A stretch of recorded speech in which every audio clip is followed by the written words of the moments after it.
ಆತ್ಮೀಯ ವೀಕ್ಷಕರೇ, ನೀವು ನೋಡ್ತಾ ಇರೋ ನಂಬರ್ ಚಾನಲ್ಗೆ ಸ್ವಾಗತ ಬಯಸುತ್ತೇನೆ. ವೀಕ್ಷಕರೇ, ನಾನು ಸಯ್ಯದ್. ನಾನೊಬ್ಬ ಒಕ್ಕಲತನ ಮನೆತನದಿಂದ ಬಂದವ. ಜೋಳದ ರೊಟ್ಟಿ, ಶೇಂಗಾ ಚಟ್ನಿ, ಜುನಕ ತಿಂದು ಗಟ್ಟಿ ಮುಟ್ಟಾಗಿ ಹೊಟ್ಟೆ ತುಂಬು ತಿಂದ್ಕೊಂಡು ಮಲಗೋದಿಲ್ಲ. ಯಾಕೆ ಮಲಗೋದಿಲ್ಲ? ಕರ್ನಾಟಕ ರಾಜ್ಯಕ್ಕೆ ಏನಾದರೂ ಒಂದು ಉಪಯುಕ್ತ ಕೊಡುಗೆಗಳನ್ನು ಕೊಟ್ಟು ಅನೇಕ ಯೋಜನೆಗಳನ್ನು ಜಾರಿಗೆ ತರುವುದೇ ನನ್ನ ಕರ್ತವ್ಯ ಅಂತ ಒಬ್ಬ ಸಾಮಾನ್ಯ ಮನೆತನದಿಂದ ಬಂದು ಉನ್ನತ ಸ್ಥಾನಕ್ಕೆ ಏರಿದ ಸಂಸತ್ ಸದಸ್ಯ ಈರಣ್ಣ ಕಡಾಡಿಯವರ ಮಾತಿದು. ವೀಕ್ಷಕರೇ, ಈರಣ್ಣ ಕಡಾಡಿ ಬೆಳೆದು ಬಂದ ದಾರಿ, ಅವರು ಸಾಗಿ ಹೋದ ದಾರಿ, ಬೆಳಗಾವಿ ಜಿಲ್ಲೆಗೆ ಜಿಲ್ಲಾ ಪಂಚಾಯತ್ ಅಧ್ಯಕ್ಷನಾಗಿ, ಅನೇಕ ನಿಗಮ ಮಂಡಳಿಯ ಅಧ್ಯಕ್ಷನಾಗಿಯೂ ಸಹಿತ ಅನೇಕ ಕಾರ್ಯಕ್ರಮ ಹಾಕಿಕೊಂಡು ಬೆಳಗಾವಿ ಜಿಲ್ಲೆಯಲ್ಲಿ ಜ್ವಲಂತ ಸಮಸ್ಯೆಗಳ ನಿವಾರಣೆಗಾಗಿ ಈಗ ಕರ್ನಾಟಕ ಸರ್ಕಾರದ ರಾಜ್ಯಸಭಾ ಸದಸ್ಯಕ್ಕೆ ಅವರನ್ನು ರವಾನೆ ಮಾಡಲಾಗಿದೆ. ಅಲ್ಲಿ ಅವರು ಕರ್ನಾಟಕದ ಅನೇಕ ಯೋಜನೆಗಳಿಗೋಸ್ಕರ ಮಧ್ಯಾಹ್ನ ಊಟ ಮಾಡಿ ನಾನು ಮಲಗೋದಿಲ್ಲ, ದೈನಂದಿನವಾಗಿ ಒಬ್ಬೊಬ್ಬರು ಮಂತ್ರಿಗಳನ್ನ ಭೇಟಿಯಾಗ್ತೀನಿ. ನಿನ್ನೆ ರೈಲ್ವೆ ಮಂತ್ರಿ ಪಿಯೂಷ್ ಗೋಯಲ್ ಅವ್ರನ್ನ ಭೇಟಿಯಾಗಿದ್ದೀನಿ, ಪ್ರಕಾಶ್ ಜಾವಡೇಕರ್ ಅವ್ರನ್ನ ಭೇಟಿಯಾಗಿದ್ದೀನಿ. ದೈನಂದಿನವಾಗಿ ಒಬ್ಬೊಬ್ಬರ ಮಂತ್ರಿಗಳನ್ನು ಭೇಟಿಯಾಗಿ, ರೈಲ್ವೆ ಬೋರ್ಡ್ ಅಧ್ಯಕ್ಷರನ್ನು ಭೇಟಿಯಾಗಿ ಕರ್ನಾಟಕಕ್ಕೆ ಸಲ್ಲಬೇಕಾದಂಥ ಯೋಜನೆಗಳು ಅವು ಎಲ್ಲ ಕಾರ್ಯರೂಪಕ್ಕೆ ತರುವುದೇ ನನ್ನ ಕರ್ತವ್ಯ ಅಂತ ಹೇಳ್ತಾರೆ ಈರಣ್ಣ ಕಡಾಡಿ ಅವರು. ಬೆಳಗಾವಿ ಜಿಲ್ಲೆಯಿಂದ ಮೂಡುಬಿದ್ರೆ ಮತ್ತು ಚಿಕ್ಕಮಗಳೂರಕ್ಕೆ ಶಿಕ್ಷಣಕ್ಕಾಗಿ ಅನೇಕ ಮಕ್ಕಳು ಹೋಗ್ತಾರೆ. ಅಲ್ಲಿ ಒಳ್ಳೆಯ ಉನ್ನತ ಮಟ್ಟದ ಶಿಕ್ಷಣ ಇದೆ, ಒಳ್ಳೆಯ ಪರಿಣಿತ ಹೊಂದಿದ ವಿದ್ಯಾರ್ಥಿಗಳು ರಾಜ್ಯ ಮತ್ತು ಕೇಂದ್ರ ಸರ್ಕಾರದ ದೊಡ್ಡ ದೊಡ್ಡ ಹುದ್ದೆಯಲ್ಲಿಯೂ ಸಹಿತ ನಮ್ಮ ಬೆಳಗಾವಿ ಜಿಲ್ಲೆ ಕರ್ನಾಟಕ ರಾಜ್ಯದ ಮಕ್ಕಳಲ್ಲಿ ಹೋಗ್ತಾರೆ. ಅಲ್ಲಿ ಹೋಗುವಾಗ ರೈಲಿನ ವ್ಯವಸ್ಥೆ ಇಲ್ಲ, ಕಾರಿನ ಮೂಲಕ ಹೋಗ್ತಾರೆ. ಅಲ್ಲಿ ಕಾರು ಘಟ್ಟದ ತಿರುವುಗಳಲ್ಲಿ ಅಪಘಾತಗಳಾಗಿ ಅನೇಕ ಸಾವು ನೋವಿನ ಪ್ರಸಂಗಗಳು ಆಗಿವೆ. ಅವು ನಿವಾರಣೆಗಾಗಿ ಅಲ್ಲಿ ನೇರವಾಗಿ ಬೆಳಗಾವಿಯಿಂದ ಚಿಕ್ಕಮಗಳೂರು, ಮೈಸೂರಿನಿಂದ ಬೆಂಗಳೂರು, ಸಾಂಸ್ಕೃತಿಕ ನಗರಿ ಇವೆಲ್ಲ ರೈಲ್ವೆ ಯೋಜನೆಗಳ ಮಂಜೂರಾತಿಗಾಗಿ ಅವರು ಶತಪ್ರಯತ್ನ ದೆಹಲಿಯಲ್ಲಿ ಕೂತ್ಕೊಂಡು ಮಾತಾಡ್ತಾ ಇದ್ದಾರೆ. ನವದೆಹಲಿಯಿಂದ ನೇರವಾಗಿ ನಮಗೆ ಮಾತಾಡಿದ್ದಾರೆ. ಅದರ ಜೊತೆಗೆ ಮತ್ತೊಂದು ವಿಶೇಷತೆ ಅಂದರೆ ದಿವಂಗತ ಸುರೇಶ್ ಅಂಗಡಿಯವರ ಕನಸೊಂದು ನನಸಾಗಬೇಕಾಗಿದೆ. ಕೋಲ್ಹಾಪುರದಿಂದ ಸೌದತ್ತಿ ರೈಲು ಮಾರ್ಗಕ್ಕಾಗಿ ಈಗಾಗಲೇ ಘಟಪ್ರಭಾದ ಗಣ್ಯರು ಅನೇಕ ಮನವಿಗಳನ್ನ ಪತ್ರ ಸಲ್ಲಿಸಿ ಪತ್ರಿಕಾಗೋಷ್ಠಿಗಳನ್ನ ಏರ್ಪಡಿಸಿ ಸರ್ಕಾರದ ಮೇಲೆ ಪ್ರಭಾವ ಬೀರಿದ್ದಾರೆ. ಅದಕ್ಕೆ ಪ್ರಧಾನಮಂತ್ರಿಯವರಿಂದ ನೇರವಾಗಿ ಒಂದು ಘಟಪ್ರಭಾದ ನಿವಾಸಿ ದಳವಾಯಿಗೆ ಒಂದು ಪತ್ರ ಸಹಿತ ಬಂದಿರುತ್ತೆ. ಆ ಪತ್ರದ ನಕಲು ಸಹಿತ ಎಲ್ಲ ಮಂತ್ರಿಗಳಿಗೆ ರವಾನೆ ಮಾಡಲಾಗಿದೆ. ಅದರ ಪ್ರಯುಕ್ತ ಈಗಾಗಲೇ ಸುರೇಶ್ ಅಂಗಡಿಯವರು ಅದನ್ನು ತವ ಸಾವನ್ನು ಅಪ್ಪುವಕ್ಕಿಂತ ಮುಂಚಿತ ಕೇಂದ್ರ ಸರ್ಕಾರಕ್ಕೆ ಶಿಫಾರಸು ಮಾಡಿದ್ದ ಪತ್ರಗಳನ್ನು ಈಗ ಈರಣ್ಣ ಕಡಾಡಿ ಅವರು ತೆಗೆದುಕೊಂಡು ಅದನ್ನು ಮಂಜೂರಾತಿಗಾಗಿ ರೈಲು ಮಂತ್ರಿ ಪಿಯೂಷ್ ಗೋಯಲ್ ಮತ್ತು ಪರಿಸರ ಮತ್ತು ಮಂತ್ರಿ ಪ್ರಹ್ಲಾದ್ ಜೋಶಿ, ರಸಗೊಬ್ಬರ ಮಂತ್ರಿ ಸದಾನಂದ ಗೌಡ ಅವರ ಮೇಲೆ ಒತ್ತಡ ಮತ್ತು ಪ್ರಭಾವ ತಂದು ಕೋಲ್ಹಾಪುರದಿಂದ ಸೌದತ್ತಿ ಯಲ್ಲಮ್ಮನ ದೇವಸ್ಥಾನಕ್ಕೆ ಇದೊಂದು ಒಳ್ಳೆಯ ಉಪಯುಕ್ತ ಯೋಜನೆ. ಇದರಿಂದ 14 ಶುಗರ್ ಫ್ಯಾಕ್ಟ್ರಿಗಳು, 100 ಸಿಮೆಂಟ್ ಫ್ಯಾಕ್ಟ್ರಿಗಳು, ನೂಲಿನ ಗಿರಣಿ, ಪ್ರವಾಸೋದ್ಯಮ ಆಗುವುದು. ರಮೇಶ್ ಜಾರಕಿಹೊಳಿ ಅವರ ನೇತೃತ್ವದಲ್ಲಿ ಇವೆಲ್ಲ ಕಾರ್ಯಗತಗೊಳಿಸಬೇಕಾದರೆ ಶತ ಪ್ರಯತ್ನ ಮಾಡ್ತಾ ಇದ್ದಾರೆ ಈರಣ್ಣ ಕಡಾಡಿ. ನವದೆಹಲಿಯಲ್ಲಿ ಕೂತ್ಕೊಂಡು ಇದು ಕರ್ನಾಟಕ ರಾಜ್ಯದ ಉಪಸಭಾಪತಿ ಆನಂದ್ ಮಾಮ್ನಿ ಅವರ ಕನಸು ಸಹಿತ ಬಹಳ ದಿನಗಳಿಂದ ಇತ್ತು. ಆನಂದ್ ಮಾಮ್ನಿ ಅವರು ಸಹಿತ ಸತತವಾಗಿ ಸುರೇಶ್ ಅಂಗಡಿಯವರ ಮೇಲೆ ಒತ್ತಡ ಬೀರಿ ಈ ಯೋಜನೆ ಕಾರ್ಯಗತಗೊಳಿಸುವಲ್ಲಿ ಅವರೂ ಸಹಿತ ಯಶಸ್ವಿಯಾಗಿದ್ದಾರೆ. ಯಾಕೆಂದರೆ ಸೌದತ್ತಿ ಮತಕ್ಷೇತ್ರ ಆನಂದ್ ಮಾಮ್ನಿಯವರದು, ಆ ಪವಿತ್ರ ಕ್ಷೇತ್ರ ರೇಣುಕಾ ಯಲ್ಲಮ್ಮ ದೇವಿ ಆನಂದ್ ಮಾಮ್ನಿಯವರ ಕ್ಷೇತ್ರದಲ್ಲಿದೆ. ಕೋಲ್ಹಾಪುರದ ಸಂಸತ್ ಸದಸ್ಯರು ಸಹಿತ ಮಹಾಲಕ್ಷ್ಮೀ ದೇವಿ ಯಾತ್ರೆ ಸಲುವಾಗಿ ಅನೇಕ ಪತ್ರ ವ್ಯವಹಾರಗಳನ್ನು ಮಾಡಿ ಸರ್ಕಾರದ ಮೇಲೆ ಒತ್ತಡ ತರ್ತಾ ಇದ್ದಾರೆ. ಇದಕ್ಕೆ ಜಲಸಂಪನ್ಮೂಲ ಸಚಿವರಾದ ರಮೇಶ್ ಜಾರಕಿಹೊಳಿ ಅವರು ಕೋಲ್ಹಾಪುರ ಲಕ್ಷ್ಮಿಯ ದೈವಿ ಶಕ್ತಿಯ ಒಬ್ಬ ಪರಮ ಭಕ್ತ.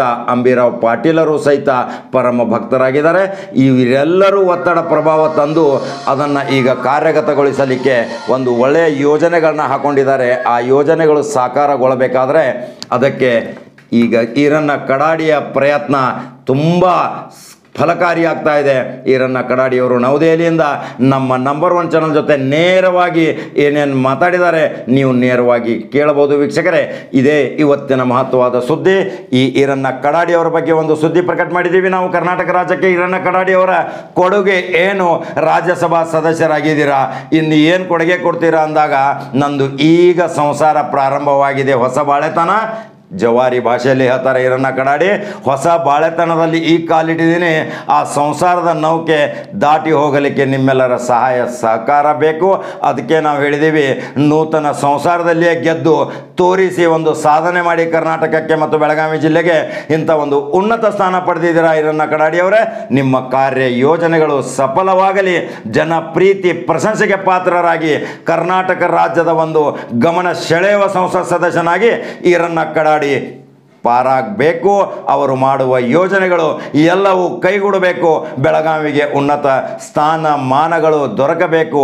ಅದೇ ರೀತಿ ಅವರಿಗೆ ಸಂಪುಟ ದರ್ಜೆ ಸ್ಥಾನಮಾನ ಹೊಂದಿದಂಥ ಭಾರತ ಸರ್ಕಾರದ ಆಹಾರ ನಿಗಮದ ಅಧ್ಯಕ್ಷರನ್ನಾಗಿಯೂ ಸಹಿತ ಬಂಪರ್ ಮೇಲೆ ಬಂಪರ್ ಕೊಡುಗೆಗಳನ್ನ ಕೊಡ್ತಾ ಇದ್ದಾರೆ. ಚಿರಂಜೀವಿ DCC ಬ್ಯಾಂಕ್ ಸದಸ್ಯರಾದರೆ, ನಿರ್ದೇಶಕರಾದರೆ, ತಂದೆ ಸಂಸತ್ ಸದಸ್ಯರಾಗಿದ್ದಾರೆ, ಕರ್ನಾಟಕ ರಾಜ್ಯದ ರೈತ ಮೋರ್ಚಾ ಅಧ್ಯಕ್ಷರಾಗಿದ್ದಾರೆ. ಹಾಗೂ ಮತ್ತೆ ಒಂದು ಬಂಪರ್ ಸಿಕ್ಕಿದೆ ಅವರಿಗೆ, ಭಾರತ ಸರ್ಕಾರದ ಆಹಾರ ನಿಗಮದ ಅಧ್ಯಕ್ಷ. ಇಡೀ 30 ರಾಜ್ಯಗಳ ನೇತೃತ್ವ ಇವತ್ತು ಈರಣ್ಣ ಕಡಾಡಿ ವಹಿಸಬೇಕಾಗತ್ತೆ. 30 ರಾಜ್ಯದಲ್ಲಿಯೂ ಸಹಿತ ಕಾರ್ಯಗತಗೊಳಿಸುವಂಥ ಭಾರತ್ ಆಹಾರ ನಿಗಮ, ದಕ್ಷಿಣ ಭಾರತದಲ್ಲಿ ಈ ಹುದ್ದೆ ಯಾರೂ ಪಡೆದಿರಲಿಲ್ಲ. ಮೊಟ್ಟ ಮೊದಲಿಗ ಕನ್ನಡಿಗ ಅಂದರೆ ಈರಣ್ಣ ಕಡಾಡಿ. ಇದು ನಿಜಕ್ಕೂ ಒಂದು ಶ್ಲಾಘನೀಯ. ಅವರ ಕಾರ್ಯ ಯಶಸ್ವಿಯಾಗಲಿ ಅನ್ನೋದೇ ನಂಬರ್ 1 ಚಾನಲ್ ಆಶಯ. ವೀಕ್ಷಕರೇ, ಮತ್ತೆ ನಂಬರ್ 1 ಚಾನಲ್ ಫಾಲೋ ಮಾಡೋದನ್ನು ಮರೆಯಬೇಡಿ. ನಂಬರ್ 1 ಚಾನಲ್ ಯೂಟ್ಯೂಬ್ದಲ್ಲಿ ಸಬ್ಸ್ಕ್ರೈಬ್ ಆಗಿ. ನಿಮ್ಮ ಅಚ್ಚುಮೆಚ್ಚಿನ ಚಾನಲ್ ಮಹತ್ವವಾದ ಸುದ್ದಿಯೊಂದಿಗೆ ಮತ್ತೆ ಬರ್ತೇನೆ. ವೀಕ್ಷಕರೇ, ನಮಸ್ಕಾರ. ಹಲೋ ಸರ್, ನಮಸ್ಕಾರ. ಈರಣ್ಣ ಕಡಾಡಿ ಅವರೇ, ನಮಸ್ಕಾರ. ಅಭಿನಂದನೆಗಳು ನಿಮಗೆ ಭಾರತ್ ಸರ್ಕಾರದ ಆಹಾರ ನಿಗಮದ ಅಧ್ಯಕ್ಷರಾಗಿ ಆಯ್ಕೆಯಾಗಿದ್ದಕ್ಕೆ. Thank you sir. Number 1 channel sir, Syed ಅವರು. ಅದೇ ನಿಮ್ ಧ್ವನಿ ಮೇಲೆ ಗೊತ್ತಾಗ್ಬಿಡುತ್ತೆ. ಆರಾಮಲ್ಲ ಸರ್? ಆರಾಮ್ ಆರಾಮ್ ಆರಾಮ್ ಸರ್, ಬಂಪರ್ ಮೇಲೆ ಬಂಪರ್ ಕೊಡುಗೆ. ದಯವಿಟ್ಟು ದೇವರ ಆಶೀರ್ವಾದ ಐತಿ ನಿಮ್ಗೇನೋ ಒಂದು ಒಳ್ಳೇದ್ ಮಾಡಿ ಸರ್. ಕರ್ನಾಟಕ ಒಂದ್ ಏನೋ ಒಂದ್ ದಿಕ್ಸೂಚಿ ಆಗ್ಲಿ ಒಂದು. Yes sir. ಆ ಪ್ರಯತ್ನಗಳೆಲ್ಲ ನಡೆದಾವ. ಹಾ, ಪ್ರಯತ್ನ ಮಾಡತ್ತೀವಿ. ಒಟ್ಟು ನೋಡು, ಇದ ಒಂದ್ ಆಸೆ ನೋಡಿ ಸರ್. ಮತ್ತೆ ಹೊಸಾದ್ರಲ್ಲ ನಮ್ದು ಈಗ ಬಾಳೆ. ಎಸ್ ಹೊಸ ಬಾಳೆದಾಗ ಹೊಸ ಸಂಸಾರದಾಗ ಗೆದ್ದು ತೋರ್ಸ್ರಿ.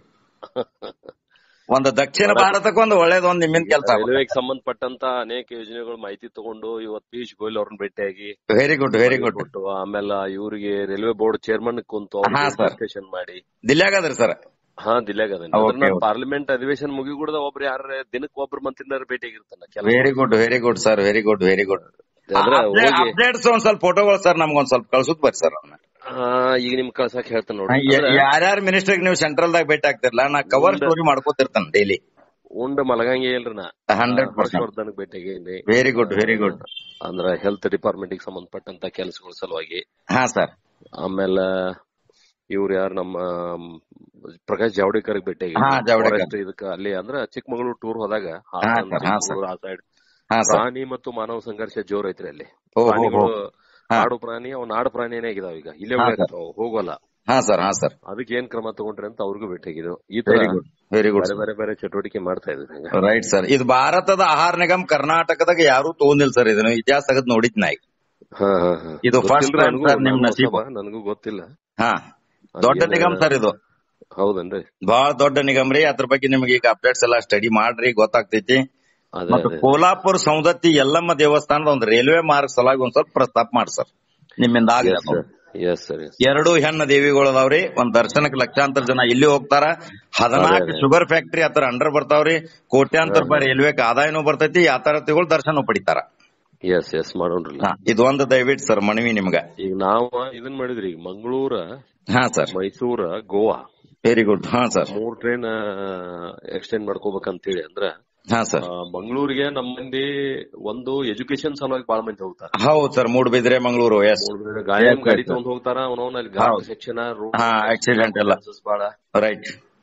ಒಂದು ಆಮೇಲೆ ದೇವಸ್ಥಾನಕ್ಕೆ ಹೋಗ್ತಾರ. ಇವೆರಡೂ ಕಾರಣದಿಂದ ಮಂಗಳೂರು ಟ್ರೈನ್ ಓಡಿಸ್ಬೇಕನ್ನೋದು ಒಂದು. Very good sir, very good. ಆಮೇಲೆ ಎರಡನೇದ್ದು, ಗೋವಾಕ್ ನಮ್ದು ವೆಜಿಟೇಬಲ್ ಮತ್ತು ಮಿಲ್ಕ್ ಹೋಗ್ತದ. ಮಾರ್ಕೆಟ್ ಡೇ ಟು ಡೇ ವ್ಯಾಪಾರ ಮಾಡಕ್ ನಮ್ ರೈತರಲ್ಲಿ ಹೋಗಕ್ ಅನುಕೂಲ ಆಗ್ಲಿ ಜಾಸ್ತಿ ಮಾಡ್ಬೇಕಂತ. ಆಮೇಲೆ ಮೈಸೂರು ಸಾಂಸ್ಕೃತಿಕ ರಾಜಧಾನಿ ನಮ್ದು. ಅದು ಬೆಂಗಳೂರಿಗೆ ಹೋಗಿ ನಿಲ್ತದ ಸಂಜೆ ಮಾಡ್ರಿ. ಅದ ಮುಂದೆ 2 ತಾಸು ಹೋಗ್ಲಿ. ಭಾರಿ ಅದ್ಭುತ ಯೋಜನೆ ಸರ್. ಹಿಂಗ ಒಂದ್ 2-3 ಐಡಿಯಾ ಕೊಟ್ಟು ಬಂದ್ರು. Very good sir. ಭಾರಿ ಅದ್ಭುತ ಯೋಜನೆಗಳು ಸಾಕಾರಗೊಳ್ಳಿ ಸರ್. ನಮ್ಗೂ ಪಾರ್ಲಿಮೆಂಟ್ ಕರ್ಸ್ಕೋರಿ. ಅವಶ್ಯ ಬರಕಿರ ಸರ್. ಹ್ಞೂ sir. Yes sir. Thank you sir. Thank you. ನಮಸ್ಕಾರ ಸರ್. ನಮಸ್ಕಾರ. ಹಾ ಸರ್. ನಮಸ್ಕಾರ ಸರ್. ನಮಸ್ಕಾರ.